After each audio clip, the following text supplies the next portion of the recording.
78-year-old Vietnam veteran walks into Judge Frank Caprio's courtroom for a simple traffic violation. But when this war hero removes his jacket and shows Judge Caprio what he's been hiding beneath his clothes for 55 years, the entire courtroom falls silent. What Judge Caprio does next will leave you sobbing uncontrollably. I'm warning you right now, this story will emotionally destroy you in the best possible way. When Judge Caprio sees what this veteran has carved into his own skin, he stops everything and makes a decision that changes courtroom history forever. But before we dive into this incredible moment, less than 1% of you watching are actually subscribed. So please smash that subscribe button, because this story about honor, sacrifice, and recognition deserves to reach every corner of the planet. And, guys, I need to know something before we start. What do you think this veteran is hiding? Drop your guesses in the comments right now, because what you're about to discover will blow your mind completely. Is it scars, tattoos, something we've never seen before? Let me know what you're thinking down there. This isn't just a traffic case. This is a story about a man who's been carrying the weight of war for over half a century, and the judge who finally gave him the recognition he deserved. What happens in the next 25 minutes will restore your faith in humanity. It's a humid Tuesday morning in Providence Municipal Court, and Judge Frank Caprio is settling into what he expects to be a routine day of traffic violations and municipal infractions. The courtroom buzzes with its usual energy, defendants checking phones, families waiting nervously, court staff preparing for another day of justice. But before I tell you what makes this day different, I'm genuinely curious. Where are you watching this incredible story from right now? Are you in Los Angeles, Miami, Chicago? Maybe you're international, London, Tokyo, Sydney. Drop your city and country in the comments, because stories like this deserve to be heard worldwide. At exactly 10:15 a.m., the BAF calls the next case, William James Harrison, speeding violation, Route 95. Through the courtroom doors walks a 78-year-old man who immediately commands attention, not because of anything flashy, but because of his unmistakable bearing. William Harrison moves with the measured precision of someone who spent decades under military discipline. Despite his age, his posture is straight, his gray hair neatly combed, his clothes simple but clean. But there's something else about William that catches the eye. He's wearing a heavy long-sleeved flannel shirt despite the 85 degrees weather outside. His sleeves are buttoned tight at the wrists, and he keeps tugging at them as if making sure they stay in place. William is here because 3 days ago he was clocked doing 68 in a 55 zone on his way to the VA Medical Center, a routine traffic stop that should result in a simple fine and maybe a lecture about road safety. As William approaches the defendant stand, Judge Caprio looks up from his paperwork and immediately senses something different about this case. There's something in William's eyes, weight, a depth of experience that goes far beyond a simple speeding ticket. Now, guys, I want you to think about this for a moment. We've all seen older veterans, and if we're honest, sometimes we don't really stop to think about what they've been through. We see them at parades or in uniform at ceremonies, but what about the stories they carry every single day? What about the memories they wake up with? What about the secrets they've never shared with anyone? What if I told you that the veteran sitting quietly in the coffee shop next to you might be carrying invisible wounds that would change your entire understanding of sacrifice? William James Harrison, the court clerk, announces with routine efficiency. William steps forward, and Judge Caprio notices immediately how he holds himself, the respectful removal of his baseball cap, the direct eye contact, the way he stands at attention, even civilian clothes. Mr. Harrison, charged with exceeding the speed limit by 13 miles per hour on Route 95. The officer noted that you were cooperative and polite during the stop.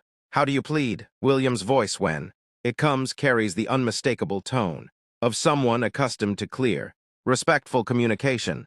Guilty, Your Honor, I was speeding. No excuse for it, sir. Judge Caprio sets down his pen, that familiar gesture that signals he's about to move beyond the routine legal formalities. Mr. Harrison, I appreciate your honesty. Can you tell me why you were in a hurry that day? The report says you were heading to the VA Medical Center. William shifts slightly, and for just a moment his hand unconsciously moves to his sleeve, adjusting it. Yes, Your Honor, I have a standing Appointment every Tuesday at 10 a.m. I was running late because I had trouble sleeping the night before, and I didn't want to miss it. Judge Caprio's expression softens. In his years on the bench, he's learned to read between the lines when veterans talk about VA appointments. Mr. Harrison, may I ask, did you serve our country? And this is where everything about William changes. His shoulders square, his chin lifts, and suddenly the weight of years seems to lift from his frame. Yes, Your Honor. United States Marine Corps,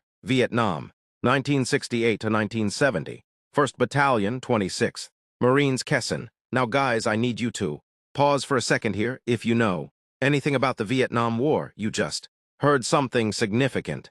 Kessin was one of the longest, most brutal battles in Vietnam history. 77 days of constant combat, surrounded by enemy forces under constant bombardment. What do you think it does to a 19-year-old kid to experience something like that? How do you think that kind of trauma stays with someone for 55 years? Drop your thoughts in the comments, because this story is about to reveal something most of us never think about. And if you're already feeling the weight of this story, a Vietnam veteran who's been carrying these memories for over half a century, please hit that like button. Your engagement helps stories like this reach people who need to understand what our veterans go through. William, I want you to know that your service means everything to this courtroom and to this country. What you and your brothers went through at Fiorin, most of us can't even imagine. Judge Caprio stands up from his bench, his signature move when something touches him on a personal level. Mr. Harrison, William, you served at Kessin.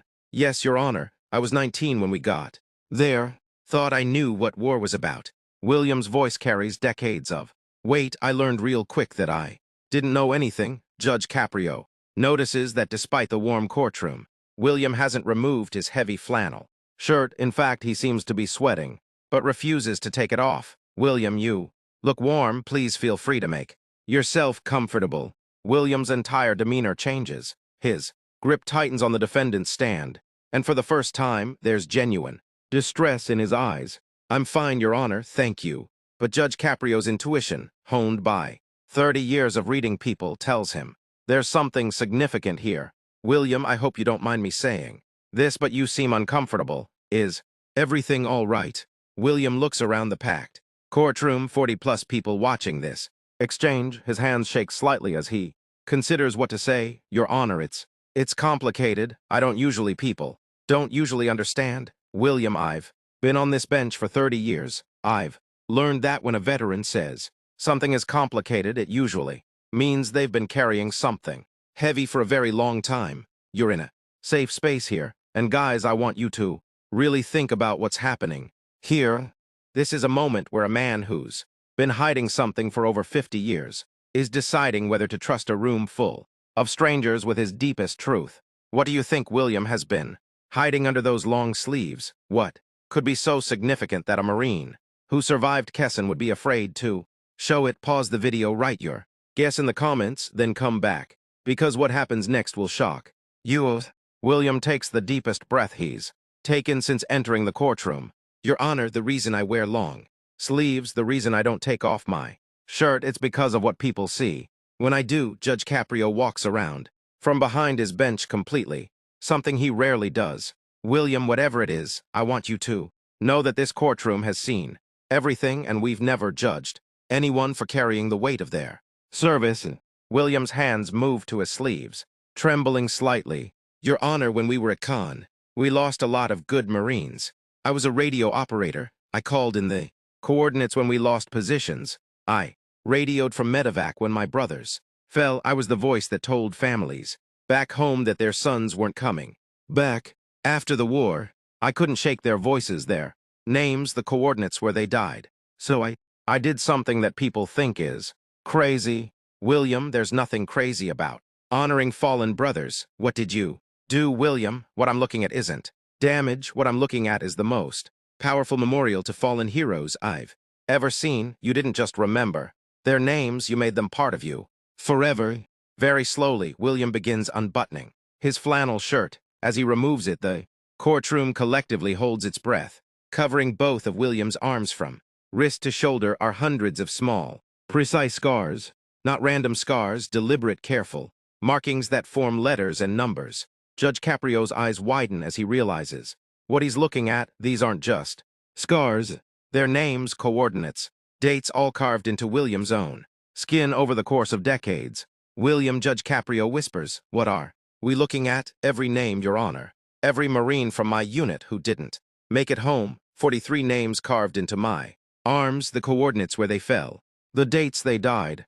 I started doing it in 1971, and I've been adding to it for 52 years. The courtroom is dead silent except for the sound of people beginning to cry. This isn't just a memorial. It's a man who's turned his own body into a living tribute to fallen heroes. I couldn't afford headstones. Your Honor, couldn't get to the cemetery to visit them, but I could carry them with me every day, every name right here on my skin." Judge Caprio's eyes fill with tears as the scope of William's 52-year commitment becomes clear. "William, you've been using your own body as a memorial." "Yes, sir. This arm has the names from January 1968 through June 1968.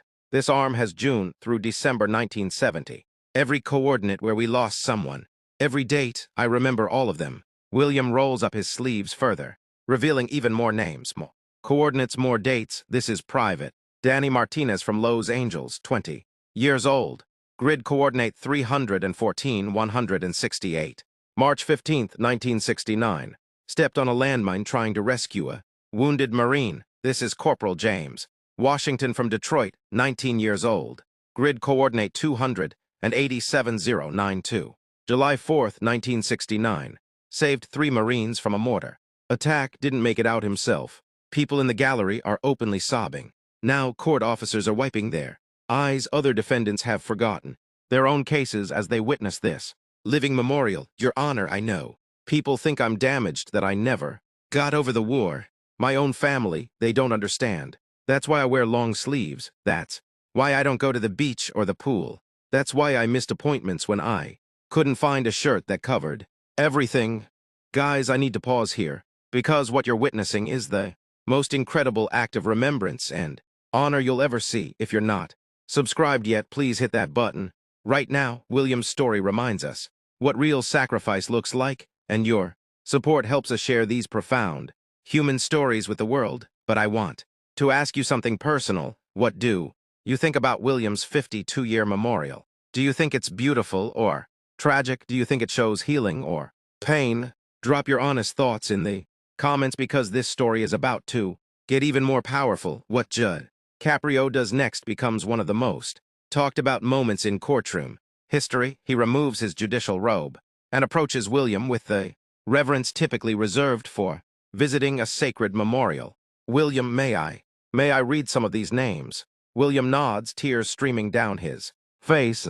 "Ladies and gentlemen, what we're witnessing here is extraordinary. This Marine has carried his fallen brothers with him for 52 years, not just in his memory, but literally on his body." Judge Caprio begins reading names from William's arms, solemnly. Private Danny Martinez, Corporal James Washington, Lance Corporal Michael O'Brien from Boston, Sergeant Robert Tank Johnson from Nashville. With each name, the courtroom becomes more emotional. These aren't just scars. They're individual young men who gave their lives for their country, preserved forever on the body of their brother who survived. "William, not only am I dismissing the speeding charge, but I'm doing something I've never done in 30 years on this bench." "Colonel Martinez, this is Judge Frank Caprio. I have someone in my courtroom you need to meet immediately. A Marine who has been honoring our fallen for 52 years in the most extraordinary way imaginable." Within 25 minutes, representatives from the Rhode Island National Guard, the Veterans Affairs Office, the Marine Corps League, and the Providence Mayor's office are in Judge Caprio's courtroom. All of them have come to meet William and learn about his living memorial. "William, I want you to know something. You are not damaged. You are not crazy. You are not broken. You are the most honorable Marine I have ever had the privilege to meet. Before we get to the incredible aftermath, I want to know what you think. Should William's story inspire other ways of honoring fallen veterans? What would you do to make sure his brothers' names are never forgotten? Drop your ideas in the comments, because this story is about to get even more amazing. What happened after William's story became public created a nationwide movement of veteran recognition and support within 6 hours of the courtroom video being posted. It had been viewed over 12 million times. Veterans from across the country began sharing their own stories of how they honor fallen comrades. The Marine Corps reached out to William personally, inviting him to be the guest of honor at the Marine Corps Birthday Ball, the Vietnam Veterans Memorial in Washington, requested that he participate in their annual ceremony, but perhaps the most moving response came from William's own family, his son who hadn't spoken to him in 15 years because he couldn't get over the war, flew from California to Providence. I never understood what Dad was carrying, his son told reporters. I thought he was stuck in the past. Now I realize he was honoring the future. Those Marines never got to have. The Smithsonian Institution requested to document William's living memorial. The Marine Corps Historical Foundation created the William Harrison Award for exceptional service to military remembrance. President Biden invited William to the White House, where he was declared a living national treasure for his service to fallen veterans. With his new recognition and support, William began speaking at high schools and colleges about the true cost of war and the importance of remembrance. I didn't carve these names to be a hero, he told students.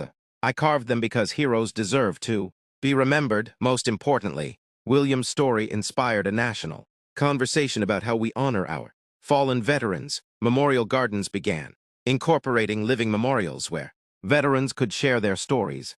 Support groups formed for veterans carrying similar burdens. William often says in interviews, I thought I was carrying my brothers alone for 52 years. Now I know the whole country is helping me carry them. And guys, I want to end with something William would want me to ask in the comments below. Tell us about a veteran in your life whose service deserves recognition. Who are the unsung heroes carrying invisible wounds? Who are the people we need to honor? Judge Frank Caprio showed us that recognition can heal decades of pain.